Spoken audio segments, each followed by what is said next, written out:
Good morning. Myself Mohammad Asif, hospital administrator Indrani multi specialty hospital Bathinda. आज हम लोग टॉपिक पर बात करेंगे हीट स्ट्रोक। हॉस्पिटल में होने की वजह से हमारी जिम्मेदारी सिर्फ पेशेंट को ठीक करना नहीं है, बल्कि उन्हें होने वाले नुकसान से बचाना भी है। और इसीलिए हमने अपने हॉस्पिटल में एक अवेयरनेस प्रोग्राम चालू किया है, जिसमें हम अलग अलग टॉपिक्स पे कुछ अवेयरनेस सेशंस कर रहे हैं। और आज का वो सेशन है हीट स्ट्रोक, कि आजकल होने वाली गर्मी से जो नुकसान होते हैं उससे कैसे बचना है। आप सभी जान रहे हैं कि आजकल गर्मी बहुत ज्यादा हो रही है। पंजाब में टेम्परेचर 45 डिग्री सेल्सियस तक जा रहा है, और इतनी गर्मी की वजह से यूरोप और अमेरिका में लगभग 200-400 मौत भी हो चुकी है। तो बेसिकली ये हीट स्ट्रोक की वजह से होता है, और बहुत ही छोटे छोटे से सिंपल से स्टेप्स होते हैं जिनको समझने के बाद हम अपने आप को और दूसरों को बचा सकते हैं हीट स्ट्रोक से। तो आज हम लोग इसी टॉपिक पे बात करेंगे। सबसे पहले हम ये समझते हैं हीट स्ट्रोक होता क्या है। पहले तो बॉडी एक इंजन की तरह काम करती है। जब इंजन चलता है, एनर्जी बनाता है, तब वो कुछ ना कुछ हीट भी प्रोड्यूस करता है, और उसके लिए इंजन को ठंडा रखना जरूरी होता है। वैसे ही हमारी बॉडी भी काम करती है। हम लगातार कुछ ना कुछ काम करते हैं, एनर्जी बनाते हैं, और हमारी बॉडी गर्म होती है। उसको ठंडा रखने के लिए हमारा पसीना निकलता है, यानी कि पानी। जब वो पानी इवेपोरेट होता है, हवा में मिलता है, तो हमारी बॉडी को ठंडा करते हुए जाता है। जब ये बॉडी में पानी की कमी हो जाती है, बहुत ज्यादा कमी हो जाती है, तो उसको बोलते हैं डिहाइड्रेशन। और डिहाइड्रेशन सबसे ज्यादा कॉमन होता है हीट स्ट्रोक में। इसको हीट स्ट्रोक इसीलिए बोलते हैं क्योंकि स्ट्रोक होने की कंडीशन में आपका दिमाग काम करना बंद कर देता है और आप बेहोश हो जाते हैं। वैसी कंडीशन हो जाती है। तो गर्मी की वजह से जब आप बेहोश होने लगते हो, आपकी बॉडी काम नहीं करती, आपके दिमाग का कंट्रोल छूट जाता है, तो उसको बोलते हैं हीट स्ट्रोक।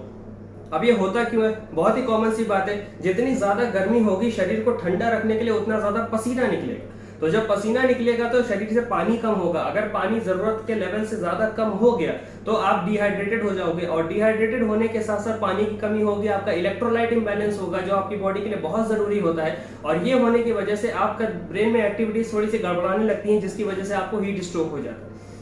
पहचानना कैसे है? सबसे पहली बात, हीट स्ट्रोक के सबसे ज्यादा कॉमन लोग कौन है?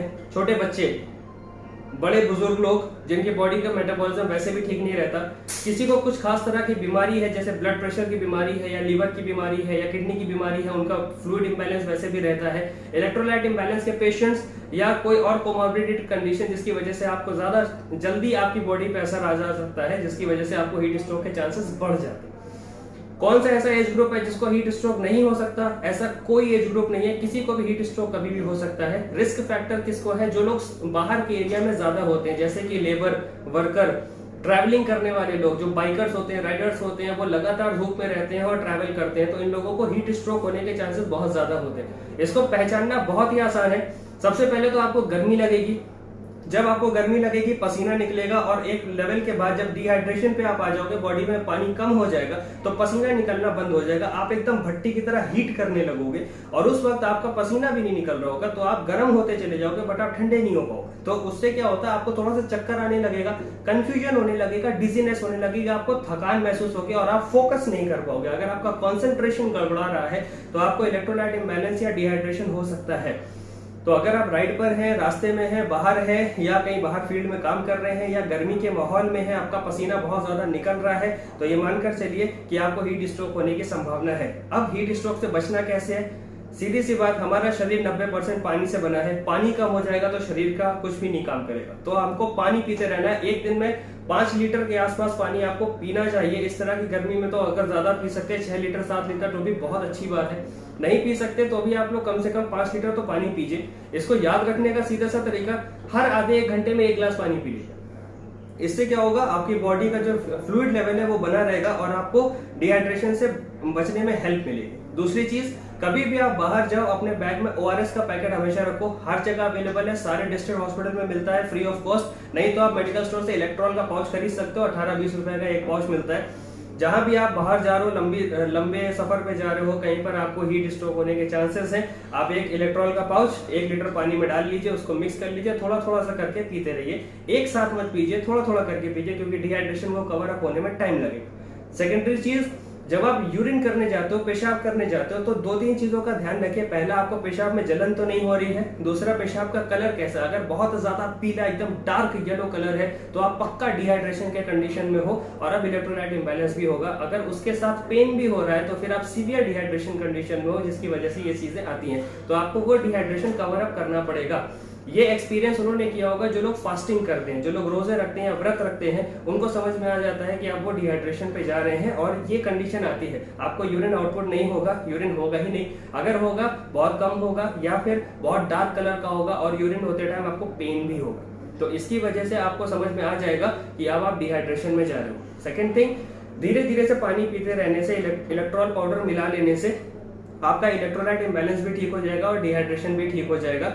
एक चीज का खास ध्यान रखना है, कभी भी आप बहुत ज्यादा गर्मी से बाहर से वापस आए हैं तो तुरंत ठंडा पानी मत पीजिए।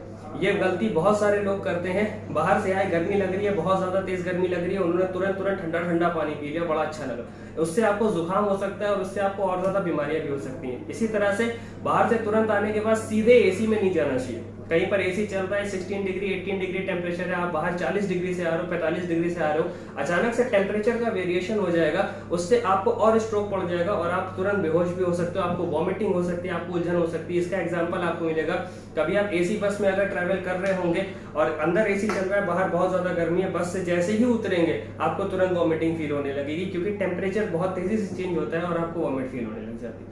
तो इन चीजों से बचने के लिए आपको ध्यान रखना है कि आप जब टेम्परेचर वेरिएशंस पे हो, कभी आप फ्लाइट पे सफर करोगे ना, तो उसमें हमेशा ये बताता है कि इस वक्त हम जब लैंड करने वाले तो उस जगह का टेम्परेचर इतना है। बहुत सारे लोगों ने क्वेश्चन भी किया है कि ये टेम्परेचर हमें क्यों बताया जाता है। ये इसलिए बताया जाता है क्योंकि जो केबिन होता है एयरक्राफ्ट का, उसके अंदर एसी चल रहा होता है और जो बाहर का एरिया है उसमें एसी नहीं चल रहा होता। तो हो सकता है एयरक्राफ्ट से बाहर उतरते ही आप तुरंत डिहाइड्रेशन की कंडीशन में या स्ट्रोक की कंडीशन में आ जाओ और आपको वॉमिटिंग फील हो जाए या आपको चक्कर आ जाए या आप बेहोश हो जाए। इस वजह से वो चीजें बताई जाती हैं, हर चीज एक लॉजिकल होती है। तो अभी यहाँ तक में हमें समझ में आ गया कि हीट स्ट्रोक कैसे होता है, इसको पहचानना कैसे है और इसको बचना कैसे है। सेकेंड थिंग, आप जब खाना खाते हो, हैवी ईटिंग गर्मियों में नहीं करनी चाहिए। जितना ज्यादा आप हैवी ईटिंग करोगे उतनी ही ज्यादा आपकी बॉडी में पानी की कमी होगी। पहले आप पानी पी लीजिए, उसके बाद थोड़ा सा खाना खा लीजिए और साथ में दही या मट्ठा या छाछ ये जरूर लीजिए, उससे आपका डाइजेशन भी अच्छा रहेगा और आपको हीट स्ट्रोक के चांसेस भी कम हो जाएंगे। सीजनल फ्रूट्स, खीरा हो गया, तरबूज हो गया, खरबूजा हो गया, आम हो गया, ये जो सीजनल फ्रूट्स हैं जिनमें पानी का कंटेंट ज्यादा होता है, इनको अपने साथ जरूर लीजिए। तो आप सीजनल फ्रूट्स अपने साथ लेंगे तो उसमें जो बॉडी में जो कमी होती है वो सारी कमियां हम लोग उसको मॉनिटर कर सकते हैं, वो सारी कमियां जो है वो कवर अप हो जाएंगी। तो खाने के साथ सलाद में हम लोग फ्रूट्स ले लेते हैं, फ्रूट सैलेड खाएंगे तो अच्छा रहेगा, उसमें थोड़ा सा नमक डाल लेंगे तो इलेक्ट्रोलाइट बैलेंस भी ठीक रहेगा। ये सब होम रेमेडीज है, इसके लिए कोई डॉक्टर के पास जाने की जरूरत नहीं है, कोई दवा खरीदने की जरूरत नहीं है, आप घर पे भी इसको अपने आप से कर सकते हो और आपकी सेहत भी अच्छी रहेगी। बस इन चीजों का ध्यान रखेंगे तो आपको हीट स्ट्रोक नहीं होगा, हॉस्पिटल से बचे रहेंगे और अपनी सेहत का ध्यान रखिए, सही रहिए।